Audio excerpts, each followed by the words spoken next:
ಕಾಂಗ್ರೆಸ್ ಜನಾಂದೋಲನ ಬೆನ್ನಲ್ಲೇ ಇಂದು ಮೈಸೂರಿನಲ್ಲಿ ದೋಸ್ತಿಗಳು ಕಾಂಗ್ರೆಸ್ ಸರ್ಕಾರದ ವಿರುದ್ಧ ರಣಕಹಳೆ ಮೊಳಗಿಸಲಿದ್ದಾರೆ. ಕಾಂಗ್ರೆಸ್ ಸಮಾವೇಶ ನಡೆದಿದ್ದಂಥ ಮಹಾರಾಜ ಕಾಲೇಜು ಮೈದಾನದಲ್ಲೇ ಇಂದು ಬಿಜೆಪಿ ಬೃಹತ್ ಸಮಾವೇಶ ನಡೆಯಲಿದೆ. ಕಳೆದ 7 ದಿನಗಳಿಂದ ಬೆಂಗಳೂರಿನಿಂದ ಶುರುವಾಗಿದ್ದಂಥ ಪಾದಯಾತ್ರೆ ಇಂದು ಅಂತ್ಯವಾಗಲಿದೆ.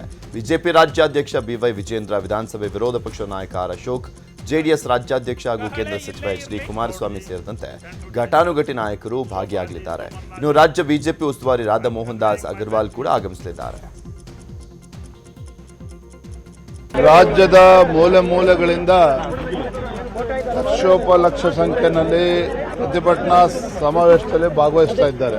ದೊಡ್ಡ ಸಂಖ್ಯೆಯಲ್ಲಿ ಮಹಿಳೆಯರು, ಪರಿಷ್ಠ ಜಾತಿ ಪರಿಷ್ಠ ಪಂಗಡಗಳ ವರ್ಗದ ಜನರು ದೊಡ್ಡ ಸಂಖ್ಯೆಯಲ್ಲಿ ಬರ್ತಾ ಇದ್ದಾರೆ. ಸನ್ಮಾನ್ಯ ಬಿ.ಎಸ್. ಯಡಿಯೂರಪ್ಪನವರು, ನಮ್ಮ ಎಚ್.ಡಿ. ಕುಮಾರಸ್ವಾಮಿ ಅವರು, ಜಾತ್ಯತೀತ ಜನತಾದಳದ ಅಧ್ಯಕ್ಷರು, ಅದೇ ರೀತಿ ಪ್ರಹ್ಲಾದ್ ಜೋಶಿ ಅವರು, ಕೇಂದ್ರ ಸಚಿವರುಗಳು ಕೂಡ ಭಾಗವಹಿಸ್ತಾ ಇದ್ದಾರೆ. ನೋಡಿದ್ರೆ ಕಳೆದ ಒಂದು ವಾರದಿಂದ ನಡೆದಿರ್ತಕ್ಕಂಥ ಈ ಒಂದು ಪಾದಯಾತ್ರೆ, ಹೋರಾಟ ರಾಜ್ಯದಲ್ಲಿ ಎಲ್ಲ ಕಡೆನೂ ಕೂಡ ಸಾಕಷ್ಟು ಒಂದು ಉತ್ಸಾಹವನ್ನು ತೋರಿಸಿದ್ದಾರೆ. ಮತ್ತೆ ರಾಜ್ಯ ಸರ್ಕಾರ ವಿರುದ್ಧ ದೊಡ್ಡ ಮಟ್ಟದಲ್ಲಿ ಆಕ್ರೋಶ ವ್ಯಕ್ತಪಡಿಸ್ತಾ ಇರ್ತಕ್ಕಂಥದ್ದು. ಕಡೆಯ ದಿನ ಆಗಿರೋದ್ರಿಂದ ಸಹಜವಾಗಿಯೇ ದೊಡ್ಡ ಸಂಖ್ಯೆಯಲ್ಲಿ ಕಾರ್ಯಕರ್ತರು, ಎರಡೂ ಪಕ್ಷದ ಕಾರ್ಯಕರ್ತರು ಭಾಗವಹಿಸಿದ್ದಾರೆ.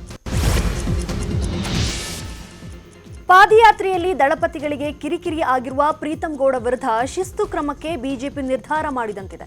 ಅದರಲ್ಲೂ ಬಿಜೆಪಿ ನಾಯಕರ ಮೇಲೆ ಗರಂ ಆಗಿರುವ ಎಚ್ಡಿಕೆ ಬಳಿ ಹೋಗಿ ಸಮಾಧಾನ ಮಾಡಿರೋ ವಿಜಯೇಂದ್ರ, ಪಾದಯಾತ್ರೆ ಮುಗಿದ ಬಳಿಕ ಕಾರಣ ಕೇಳಿ ಪ್ರೀತಂ ಗೌಡಗೆ ನೋಟಿಸ್ ನೀಡಲು ತೀರ್ಮಾನಿಸಿರುವುದಾಗಿ ಹೇಳಿದ್ದಾರೆ.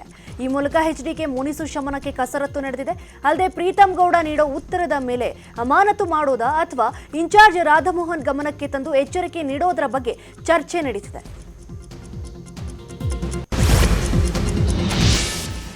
ಚನ್ನಪಟ್ಟಣ ಉಪಚುನಾವಣೆ ಟಿಕೆಟ್ ಕೈತಪ್ಪುವ ಹಿನ್ನೆಲೆಯಲ್ಲಿ ಮುನ್ಸಿಕೊಂಡಿರುವಂತೆ ಯೋಗೇಶ್ವರ್ ಮನವೊಲಿಸಲಿಕ್ಕೆ ಹೈಕಮಾಂಡ್ ಬುಲಾವ್ ನೀಡಿದೆ. ಸ್ವತಂತ್ರ ಸ್ಪರ್ಧೆಗೆ ತೀರ್ಮಾನಿಸಿ ನಾಳೆ ಸಮಾನ ಮನಸ್ಕರ ಸಭೆ ನಡೆಸಬೇಕಾಗಿದ್ದಂಥ ಯೋಗೇಶ್ವರ್ ಸಂಧಾನಕ್ಕೆ ಅಶೋಕ್ ಅಶ್ವತ್ಥನಾರಾಯಣ ಮಧ್ಯಸ್ಥಿಕೆಯಲ್ಲಿ ವೇದಿಕೆ ಸಿದ್ಧವಾಗಿದೆ. ನಾಳೆ ಅಥವಾ ಸೋಮವಾರ ಯೋಗೇಶ್ವರ್ ದೆಹಲಿಗೆ ಪ್ರಯಾಣಿಸಲಿದ್ದು ಅಮಿತ್ ಶಾರನ್ನ ಭೇಟಿ ಮಾಡಲಿದ್ದಾರೆ. ಇದೇ ವೇಳೆ ಎಚ್ಡಿಕೆ ವಿಶ್ವಾಸಕ್ಕೆ ತೆಗೆದುಕೊಂಡು Channapatna by election ticket final ಮಾಡಲಿದ್ದಾರೆ.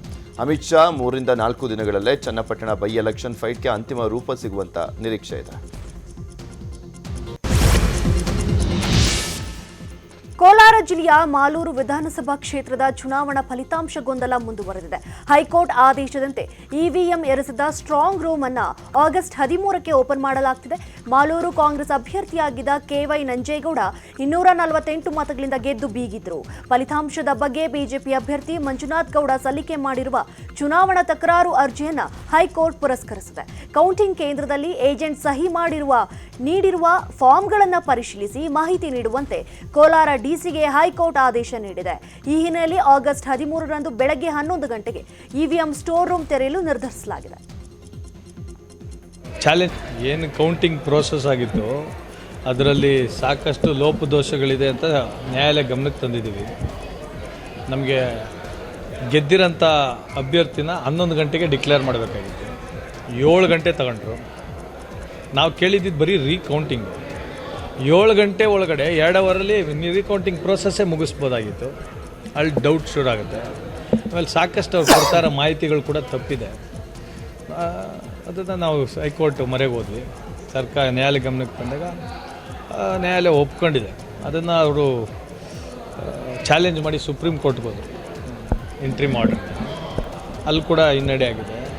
ಮತ್ತು ನ್ಯಾಯಾಲಯಕ್ಕೆ ಹೋಗಿ ಅಲ್ಲಿ ಎವಿಡೆನ್ಸ್ ಮಾಡಿ ಮುಗಿಸಿ ಅಂತ ಹೇಳಿ ಕಳಿಸಿದ್ರು ಸುಪ್ರೀಂ ಕೋರ್ಟ್. ಇಲ್ಲಿ ಅಧಿಕಾರಿಗಳು ಅವ್ರ ಕೆಲಸ ಮಾಡೋದು ಬಿಟ್ಟು ಇನ್ನೆಲ್ಲ ಮಾಡ್ತಾರೆ. ಇದೇನೊಂದು ಇಡೀ ನಮ್ಮ ವ್ಯವಸ್ಥೆ ಅವಮಾನ ಮಾಡಿದಂಗೆ. ಏನು ಕೌಂಟಿಂಗ್ ಪ್ರೋಸೆಸ್ ಆಗಿತ್ತು. ಭದ್ರಾ ಮೇಲ್ದಂಡೆ ಯೋಜನೆ ಬಗ್ಗೆ ಸಂಸತ್ತಿನಲ್ಲಿ ಧ್ವನಿ ಎತ್ತಿದ್ದಾರೆ ಸಂಸದೆ ಡಾಕ್ಟರ್ ಪ್ರಭಾ ಮಲ್ಲಿಕಾರ್ಜುನ. ಕೇಂದ್ರ ಸರ್ಕಾರ ಈ ಯೋಜನೆಗೆ 5,300 ಕೋಟಿ ಮಂಜೂರಾತಿ ಮಾಡಿದೆ. ಆದರೆ ಇದುವರೆಗೂ ಯಾವುದೇ ಹಣ ನೀಡಿಲ್ಲ ಅಂತ ಪ್ರಭಾ ಆರೋಪವನ್ನು ಮಾಡಿದರು. ಮಧ್ಯ ಕರ್ನಾಟಕ ಭಾಗಗಳಾಗಿರುವಂಥ ದಾವಣಗೆರೆ, ಚಿತ್ರದುರ್ಗ ಸೇರಿದಂತೆ ಲಕ್ಷಾಂತರ ಹೆಕ್ಟೇರ್ಗೆ ಈ ಯೋಜನೆ ಅನುಕೂಲವಾಗುತ್ತೆ. ಆದರೆ ಕರ್ನಾಟಕಕ್ಕೆ ಹಣ ಬಿಡುಗಡೆ ಮಾಡದಿರಲಿಕ್ಕೆ ಕಾರಣ ಏನು ಅಂತ ಸಂಸದೆ ಪ್ರಭಾ ಪ್ರಶ್ನೆಯನ್ನ ಮಾಡಿದ್ದಾರೆ.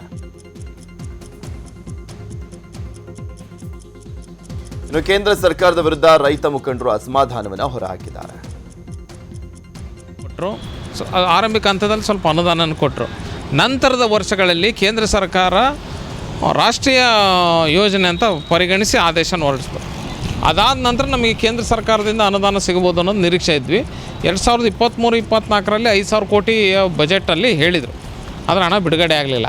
ಇನ್ನು ಈ ದಾವಣಗೆರೆ ನೂತನ ಸಂಸದರಾದ ಡಾಕ್ಟರ್ ಪ್ರಭಾ ಮಲ್ಲಿಕಾರ್ಜುನ್ ಅವರ ಪ್ರಶ್ನೆಗೆ ಕೇಂದ್ರ ಜಲಶಕ್ತಿ ಸಚಿವರು ನಾವು ಈಗಾಗಲೇ ಹಣ ನೀಡಿದ್ದೀವಿ, ಹಣ ಕೊಡುವ ಪ್ರಶ್ನೆನೇ ಇಲ್ಲ ಅಂತ ಹೇಳಿರೋದು ತುಂಬ ಬೇಸರ ತಂದಂಥ ಸಂಗತಿ.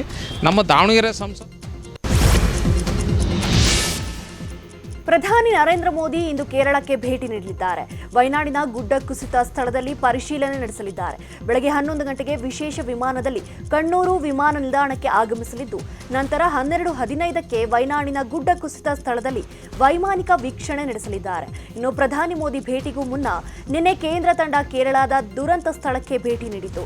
ಗೃಹ ಇಲಾಖೆ ಜಂಟಿ ಕಾರ್ಯದರ್ಶಿ ರಾಜೀವ್ ಕುಮಾರ್ ನೇತೃತ್ವದ ತಂಡ ದುರಂತ ಸ್ಥಳಕ್ಕೆ ತೆರಳಿ ಪರಿಶೀಲಿಸಿದರು. ಈ ಬೆನ್ನಲ್ಲೇ ಕೇರಳ ಕ್ಯಾಬಿನೆಟ್ ಸಬ್ ಕಮಿಟಿ ದುರಂತದಿಂದ ಸಂಕಷ್ಟಕ್ಕೆ ಈಡಾದವರ ಮರುವಸತಿಗಾಗಿ 2,000 ಕೋಟಿ ರೂಪಾಯಿ ನೀಡುವಂತೆ ಮನವಿ ಮಾಡಿದೆ.